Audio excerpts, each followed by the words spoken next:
안녕하세요. 양인사의 금융가의 양영규입니다. 이번 시간에는 이번 영상에서는 지난번에 FOMC 회의가 있었고 3주 전, 거의 한 달 전이죠. 그 다음에 회의가 끝나자마자 파월이 나와서 기자회견을 하고 그로부터 대략 한 3주 정도 있다가 그 회의록을 좀 더 자세하게 정리를 한 FOMC 미니츠가 지난주에 발표가 됐습니다. 그거에 대한 얘기를 한번 준비를 해봤는데요. 대체적인 얘기는 뭐 QT를 어떻게 할 것이냐 그런 게 관련된 겁니다. 그리고 QT라는 것은 양적 축소인데요. 그게 구체적으로 나타나는 형태는 연준의 대차 대조표가 크게 이만큼이었으면 그게 축소되는 거죠. 그걸 영어로 run off 뭐 이렇게 부르기도 합니다. 밸런스 시트가 대차 대조표고요. 그 다음에 축소, 이게 run off 뭐 이런 식으로 표현을 합니다.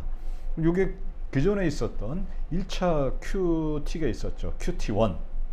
그게 대략 2018년부터 2019년 한 가을 정도까지 있었는데요.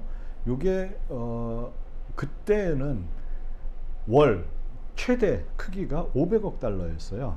그러면 이번에 QT에서는 연준이 늘 뭐 그 계속 해왔던 말 중에 하나가 뭐냐면 규모도 크고 속도도 빠르게 하겠다 그랬는데요.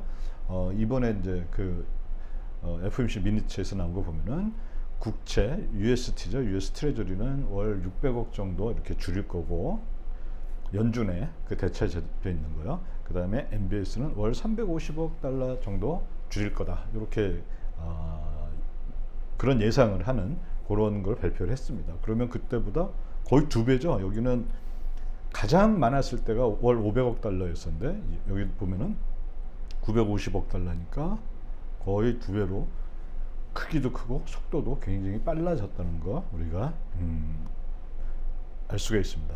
그 다음에 속도도 보면요. 이전에는 이게 이제 이게 뭐 시간이고 여기가 줄이는 양이라면은 예전에는 어떻게 했냐면 처음부터 500억 달러를 딱 판 건 아니에요. 그러면 처음에 이만큼 올리고 이만큼 올리고 이만큼 올리고 이런 식으로 이렇게 해서 이게 500억 이렇게 지난번 QT 1에서는 이런 식으로 차근차근 늘려가고 줄일 때도 차근차근 이런 식으로 줄여가고 이걸 이렇게 단계적으로 올리는 걸 페이즈인이라고 합니다. 단계적 확장. 그 다음에 이렇게 단계적으로 내리는 거 이거는 페이즈 인이었으니까 페이즈 아웃 이렇게 해줍니다.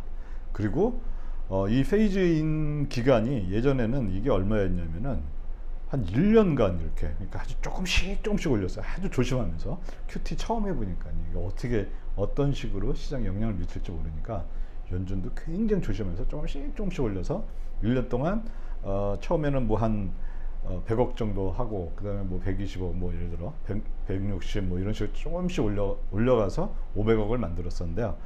이번에는 이걸 무려 3개월 안에 하겠다고 합니다. 예, 속도 굉장히 빨라졌죠. 3년이 아니라 3개월 안에 페이징 기간을 뭐 3개월 정도 생각하고 있다. 뭐 좀 더 길어질 수도 있지만은 그걸 이제 시장 상황 봐서 하겠는데 어쨌든 3개월 안에 빨리 하겠다 이런 얘기들을 연준에서 하고 있습니다.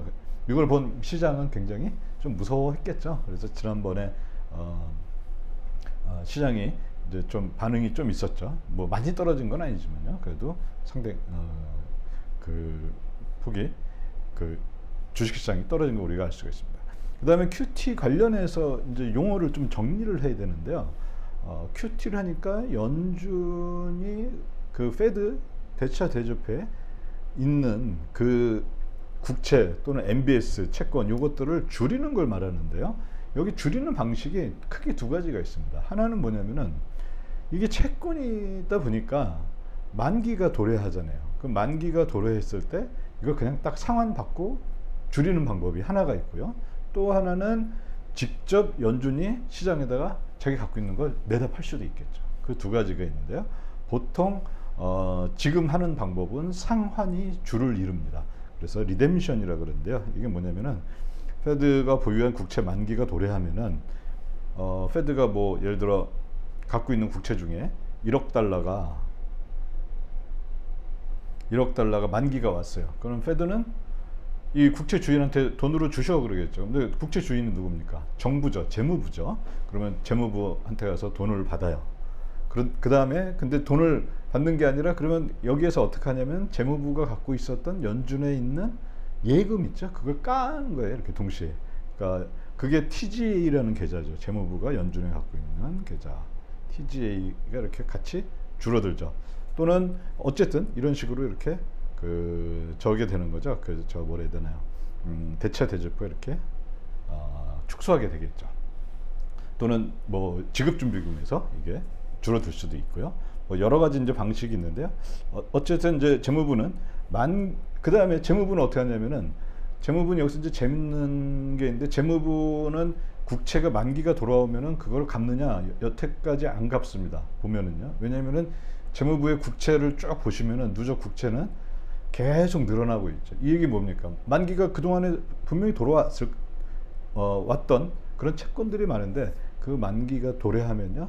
그만큼을 예를 들어 1억 불 만기가 도래했다. 그럼 재무부는 그걸 그만큼 또 동일한 금액만큼 채권을 발행을 합니다. 그래서 재무부가 미국의 국채 이 빚이 이게 계속 올라가는 이유. 뭐 이게 전 세계적으로 대부분의 정부들이 마찬가지예요. 그래서 이 국채가 계속 올라가는 이유는 국채가 상환하면은 이제 만기가 돌아와서 상환하면은 그만큼 똑같은 만큼 재발행을 합니다. 근데 여기서 이제 더 중요한 게 있죠. 이전에는 양적 완화를 해서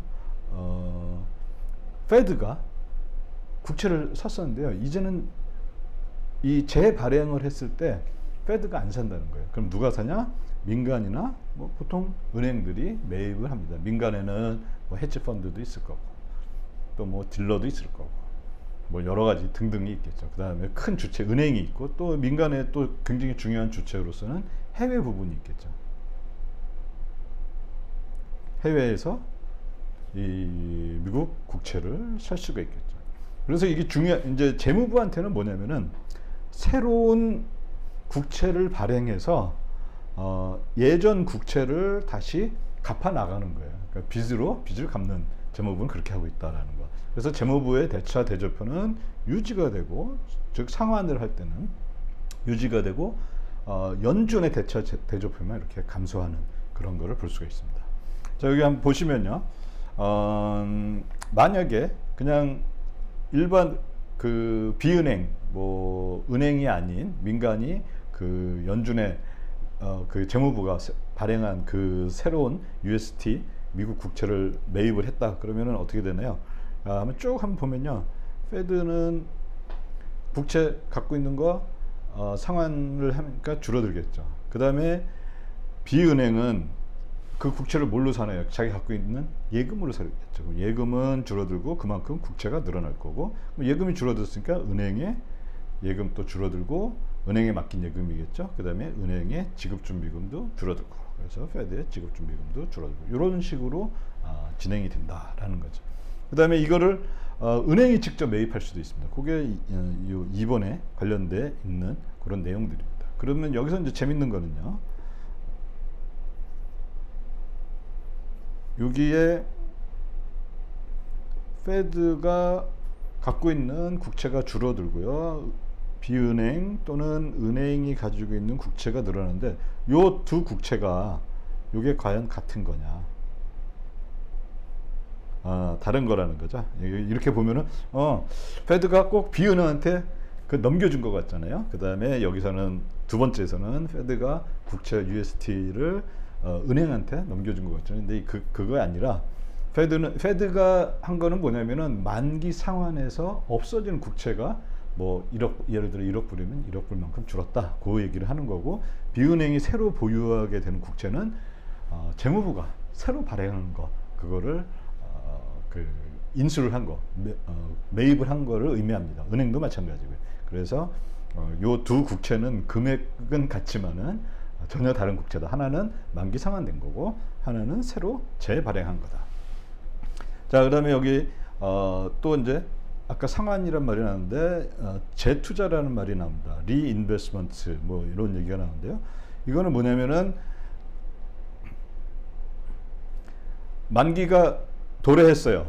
그런데 만약에 페드가 예전처럼 자기 그 저 대차 대조표를 그대로 유지하려고 하면은 만기가 도래한 만큼을 그만큼을 재무부가 새로 또 발행하겠죠. 그럼 그걸 그대로 또 사는 거예요. 그게 바로 재투자에 해당하는 겁니다. 근데 지금은 어떻게 했느냐? 여태까지는 계속 그렇게 왔습니다. 즉 그보다 더 했죠. 왜냐하면 이 양적 그 완화를 계속했으니까 그 이상을 더 샀는데요. 이제는 이게 이제 가만히 이렇게 있으면은, 즉 페드의 대차 대조표 수준이 그대로 있었다면은 재투자만 계속하는 거예요, 페드는. 그런데 이제는 재투자를 덜 하겠다, 그런 얘기겠죠. 그래서 이 경우에는 페드하고 재무부 대차 대조표가 유지가 된다, 뭐 이런 얘기를 할 수가 있습니다. 그 다음에 이제 여기에서 또 자주 나오는 말이 상환하는데 그 한도라는 말이 나옵니다. 이걸 캡이라고, 캡이 보통 모자잖아요. 그래서 영어 표현에서 뭐 캡을 씌운다, 이 얘기 뭐냐면 이 한도를 이렇게 얼마를 하겠다, 그런 걸 의미하는데요. 그 상환 한도에 대해서 이제 보면은 이번 거가 이제 재밌는 게 뭐냐면은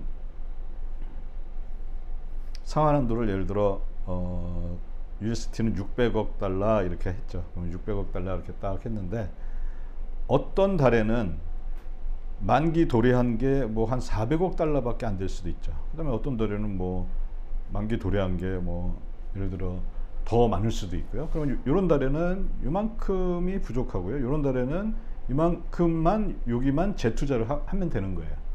그리고 이만큼은 그 캡을 씌워놨으니까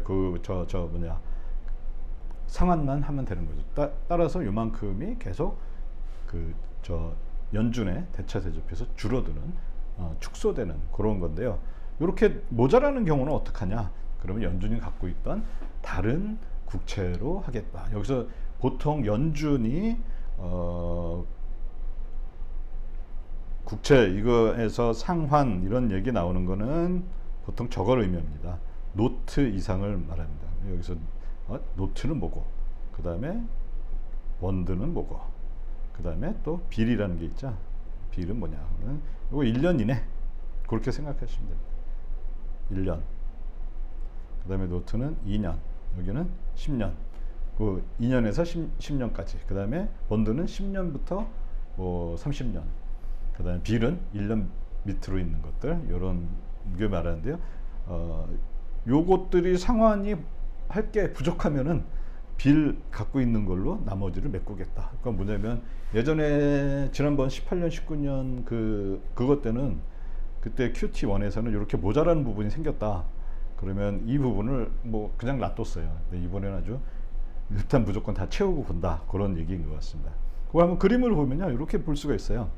이게 이제 어떤 차트냐면요, 미국 연준의 대차 대조표를 보니까 여기 쿠폰이라고 되어 있는 게 있는데요. 쿠폰은 보통 뭐냐면 노트하고 만기 2년 이상에서, 그 다음에 본드, 이 만기가 2년에서, 그 다음에 얘는 10년 이상, 2년에서 10년 사이인 거고요. 그 두 가지를 쿠폰이라고 부릅니다. 빌은 만기 1년 이하인 거, 그렇게 부르는데요. 지난 게 쿠폰이에요. 여기 보면 이렇게 쿠폰이 만기가 이렇게 돌아오는 겁니다. 이렇게 보면. 그 다음에 이렇게 연한 게 빌의 만기가 이렇게 돌아오는 거예요. 그러면 이게 대략 뭐 한 7월부터 시작을 한다. 그러면 여기 9월에는 보니까 요만큼 모자라죠. 그러면 그 빌로, 갖고 있는 빌로 채우겠다. 뭐 그런 얘기를 하는 겁니다. 그래서 저거는 그러니까 국채를 갖고 상환하는 데는 큰 문제는 없어 보입니다. 그리고 여기 다시 한번 보면은 요 부분만큼 이제 계속 상환을 하겠다, 그러는 거죠. 그 다음에 요 나머지는 어떻게 되냐면 요 캡을 넘어서는 나머지는 재투자를 하는 겁니다. 어쨌든 연준의 대차 대조표는 이만큼씩 계속 감소를 하겠죠. 아까는 이제 미국 국채에 대한 얘기였고요. 근데 연준이 또 갖고 있는 게 MBS라는 그것도 갖고 있죠. MBS를 갖고 있는데, MBS는 보면은 이렇게 이제 진한 색으로 보여준 게 이제 MBS인데요. 요 약간 연한 색은 뭐냐면은 만약에 이자율이 1% 이상 더 떨어지면은 상한을 하는 예상 금액 그 금액을 페드가 이제 뭐 나름대로 여러 가지 기법을 써서 예측을 한 건데요. 지금 뭐 요거는 굳이 요 연한색은 생각할 필요가 없어요. 왜냐하면 이자율이 이건 떨어졌을 때 100 bps보다 100 bps 낮아졌을 때 이제 이만큼 상환액이 커질 거다 그러는 건데요. 100 bps 낮아질 일은 없죠. 지금 계속 이자율은 오르고 있잖아요. 그러니까 이자율이 오르고 있는 상태니까 요거를 350억 달러 이 정도 하기로 했는데 보면은 여기 평균이 대략 보면 250억 달러 정도예요. 250억 달러. 그러면 이 얘기는 뭡니까? 이 나머지 요 100억 달러 해당하는 MBS 얘기는 사실 없어요. 그러면 그 얘기는 뭡니까? 페드가 요거 해당하는 거는 직접 매각도 준비하고 있다라는 그런 게 될 것 같습니다. 이거 좀 굉장히 그렇게 많이 얘기가 되지는 않은 것 같은데요. 제가 봤을 때 좀 굉장히 시장 충격이 어마어마하지 않을까. 이게 지금 그렇지 않아도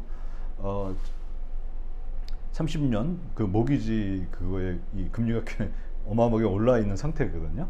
근데 이게 더 올라가는 그런 사태가 벌어지지 않을까 그렇게 한번 추정을 한번 해봅니다.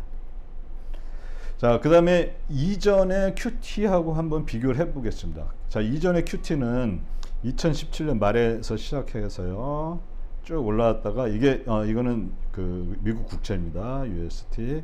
여기 얼마까지 갔었냐면은 최대 300억까지 갔죠. 여기 보면 이렇게 300억이라는 거 알 수 있죠. 근데 여기서 여기까지가 페이지인 기간이 무려 1년이나 걸렸다는 거 이렇게 돼 있습니다. 그 다음에 여기 보면은 모자라죠. 모자라는 건 그냥 그대로 뒀습니다. 이때는요. 자, 그 다음에 MBS의 경우에는 어떻게 했냐. 이것도 마찬가지로 거의 1년을 끌었고요. 그 다음에 여기에서 200억으로 이렇게 MBS도 맞춰서 했습니다. 지난번 QT 때는요. 마찬가지로 페이징 그 단계적 이 상승을 하는 기간은 한 1년 정도로 이렇게 실제 이제 진행이 됐고요. 그러면 이제 이게 앞으로 어떤 식으로 진행이 될 거냐? 요거는 뭐 제가 가끔 몇 번 언급한 조셉 왕이라는 또는 패드가이라는 요 분은 이제 블로그에서 한번 본 건데요. 이분이 한 3월 말 정도에 한번 대략 예측을 했어요. 이분의 예측이 이 회색입니다. 이렇게 한 이 정도 되지 않을까? 그때는 한 800억 정도로 예측을 했어요. 이분은 국채는 한 550억, 그 다음에 MBS는 한 200억, 250억 이 정도 이렇게 팔지 않을까 이제 예측을 했는데 이거보다 한 거의 200억 정도 더 많이 하게 되는 거죠. 그리고 속도도 이분도 예전처럼 한 페이지인 하는 게 한 1년 이렇게 걸릴 거다 봤는데 이제는 제가 봤을 때 한 3개월 안에 5, 6, 7, 한 7, 8월이면은 딱 페이지인 완성돼서 600억 불을 딱 이렇게 팔게 될 것 같습니다. 요거는 또 블룸버그 아니 그 JP 모간의 예측이었어요. JP 모간의 예측은 여기 이 녹색으로 되어 있는 부분 있죠. 여기 JP 모간의 예측인데요. 요것도 이제 보면은 여기가 여기가 MBS네요. MBS. JP 모간은 400억 달러로 예측을 했습니다. MBS. 그 다음에 US 트레저리는 600억 달러로 예측을 했어요. 그러니까 더하면 1000억 달러잖아요. 아주 정확하게 거의 뭐 정확하게 예측을 한 것 같아요. 그런데 페이지인 시간이 여기도 마찬가지로 굉장히 좀 길었는데 여기는 한 6개월 정도 이렇게 봤는데 굉장히 짧게 올라가게 되지 않을까. 요거는 이제 현재 걸로 제가 본 이 노란색은 그 현재 걸로 본 그 예측입니다. 그래서 이렇게 보면은 시간과 속도와 크기가 굉장히 그 뭐라 해야 되나요? 빠르고 폭도 크고 그런 걸 알 수가 있습니다. 이것이 구체적으로 어떤 것을 의미하는지는 좀 더 우리가 자세히 한번 살펴보도록 하겠습니다.